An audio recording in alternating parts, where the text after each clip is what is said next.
তোমরা যারা ক্যালকাটা ইউনিভার্সিটির আন্ডারে সেকেন্ড সেমিস্টারের ছাত্রছাত্রী আছো, এখন তোমাদের ইএনভিএস অর্থাৎ পরিবেশবিদ্যা সাবজেক্টের ক্লাস আছে। আজকের ক্লাসে তোমাদের শেষ অধ্যায় অর্থাৎ 5 নম্বর অধ্যায় থেকে গুরুত্বপূর্ণ 30টা 2 নম্বরের প্রশ্ন উত্তর নিয়ে আলোচনা করব। তাহলে আজকের ক্লাসটা তোমরা সম্পূর্ণ দেখে নাও, 30টা প্রশ্ন উত্তর দেখো 5 নম্বর অধ্যায় থেকে। আরেকটা বিষয় তোমাদের এখানে বলতে চাই যে তোমাদের জন্য স্টাডি মেটেরিয়াল তৈরি করা হয়েছে। তোমরা যদি কেউ স্টাডি মেটেরিয়াল পারচেস করতে ইচ্ছুক থাকো, স্ক্রিনে যে নম্বরটা দেখতে পাচ্ছ এই নম্বরে যোগাযোগ করে স্টাডি মেটেরিয়াল পারচেস করতে পারো। এবারে তোমরা 5 নম্বর অধ্যায় থেকে গুরুত্বপূর্ণ এসএকিউ প্রশ্ন উত্তরগুলো দেখে নাও। প্রথম প্রশ্ন, আজীবন শেখার পদ্ধতি কি? আজীবন শেখার পদ্ধতি হলো জীবনের বিভিন্ন ধাপে শিক্ষার প্রক্রিয়া, যেখানে ব্যক্তি নিজস্ব আগ্রহ ও প্রয়োজন অনুযায়ী শিখতে পারে, যা সারা জীবনের জন্য প্রযোজ্য। পরের প্রশ্ন আছে, পরিবেশগত শিক্ষার সংজ্ঞা কি? পরিবেশগত শিক্ষা হলো একটি বহুমাত্রিক শিক্ষাগত পদ্ধতি যা পরিবেশের সাথে সম্পর্কিত বিষয়গুলি সম্পর্কে সচেতনতা সৃষ্টি করে এবং তাদের রক্ষার প্রয়োজনীয়তা সম্পর্কে শিক্ষা দান করে। পরের প্রশ্ন আছে, শিক্ষাবিদ্যার গুরুত্ব কী? শিক্ষাবিদ্যা শিক্ষার কার্যক্রমকে সহজ ও সংহত ও কার্যকর করে তোলে, যাতে শিক্ষার্থীরা সহজে শিখতে পারে এবং তাদের জ্ঞানকে প্রয়োগ করতে পারে। পরের প্রশ্ন, আনুষ্ঠানিক পরিবেশগত শিক্ষা কী? আনুষ্ঠানিক পরিবেশগত শিক্ষা শিক্ষা প্রতিষ্ঠান, স্কুল, কলেজ এবং বিশ্ববিদ্যালয়ে সরাসরি শিক্ষার পদ্ধতিতে পরিবেশগত বিষয়ে শিক্ষাদানকে বোঝায়। পরের প্রশ্ন 5 নম্বর প্রশ্ন দেখো, প্রদর্শনীর মাধ্যমে পরিবেশগত শিক্ষা কিভাবে প্রদান করা হয়? প্রদর্শনীর মাধ্যমে বিভিন্ন পরিবেশগত সমস্যা বাস্তব ছবি ও সমাধান উপস্থাপন করে শিক্ষার্থীদের মধ্যে সচেতনতা বৃদ্ধি করা হয়। পরের প্রশ্ন, কুইজের মাধ্যমে পরিবেশগত শিক্ষার উপকারিতা কী? কুইজের মাধ্যমে শিক্ষার্থীরা পরিবেশগত বিষয়ে তাদের জ্ঞান পরীক্ষা করতে পারে এবং তাদের সচেতনতা বৃদ্ধি পায়। বিতর্কের মাধ্যমে শিক্ষার্থীরা কিভাবে পরিবেশগত জ্ঞান অর্জন করে? বিতর্কের মাধ্যমে শিক্ষার্থীরা বিভিন্ন দৃষ্টিভঙ্গি থেকে পরিবেশগত বিষয়গুলি বিশ্লেষণ করতে এবং তাদের মতামত প্রকাশ করতে শেখে। ফিল্ড টিপসের মাধ্যমে পরিবেশগত শিক্ষা কিভাবে প্রদান করা হয়?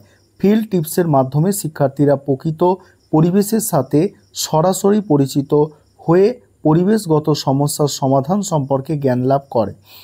পরের প্রশ্ন, প্রকল্পের মাধ্যমে পরিবেশগত শিক্ষা কি উপকারিতা? প্রকল্পের মাধ্যমে শিক্ষার্থীরা তাদের জ্ঞানকে বাস্তব জীবনের সাথে সংযোগ করতে পারে এবং সমস্যার সমাধানে সক্রিয়ভাবে অংশগ্রহণ করতে পারে।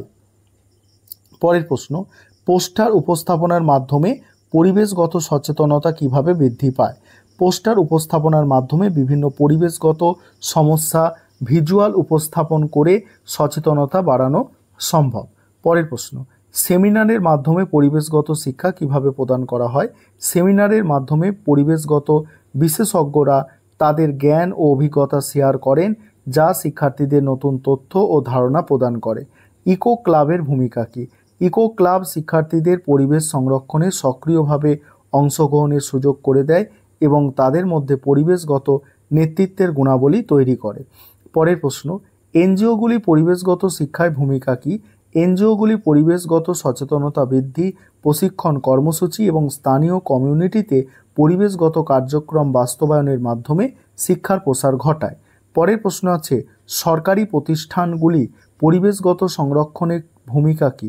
সরকারি প্রতিষ্ঠানগুলি পরিবেশগত নীতি প্রণয়ন, নিয়মকানুন বাস্তবায়ন এবং পরিবেশগত আইন প্রয়োগের মাধ্যমে পরিবেশ রক্ষা করে।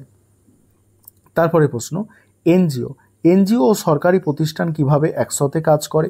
এনজিও সরকারি প্রতিষ্ঠান একসাথে কাজ করে বিভিন্ন প্রকল্পের বাস্তবায়ন, নীতি প্রণয়ন এবং স্থানীয় কমিউনিটিতে সচেতনতা বৃদ্ধির কাজ করে। পরের প্রশ্ন আছে, এনজিওদের ভূমিকা পরিবেশগত সমস্যার সমাধানে কী? এনজিওরা স্থানীয় এবং বৈশ্বিক পরিবেশগত সমস্যার সমাধানের জন্য গবেষণা, সচেতনতা প্রচারণা এবং প্রকল্প পরিচালনা করে।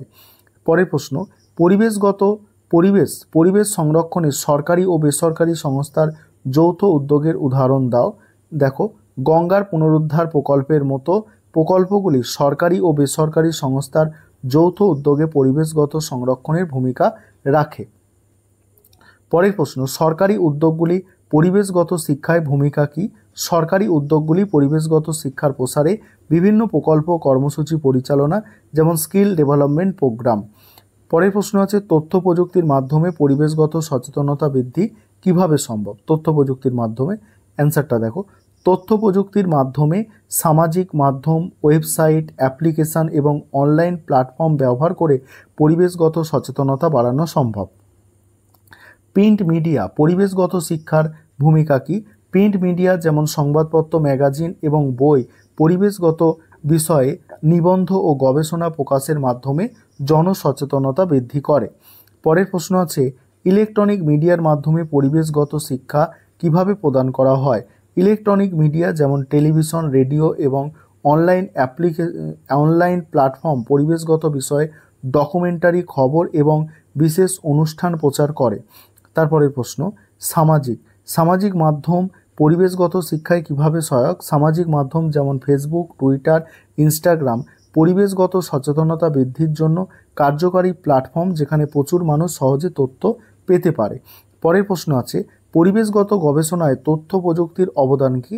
তথ্য প্রযুক্তি গবেষণার জন্য ডেটা সংগ্রহ, বিশ্লেষণ এবং ফলাফল প্রচার গুরুত্বপূর্ণ ভূমিকা পালন করে, যা পরিবেশগত গবেষণার উন্নতি ঘটায়। এই ছিল তোমাদের আজকের ক্লাস। পরের ক্লাসে আরও গুরুত্বপূর্ণ প্রশ্ন নিয়ে আলোচনা করব।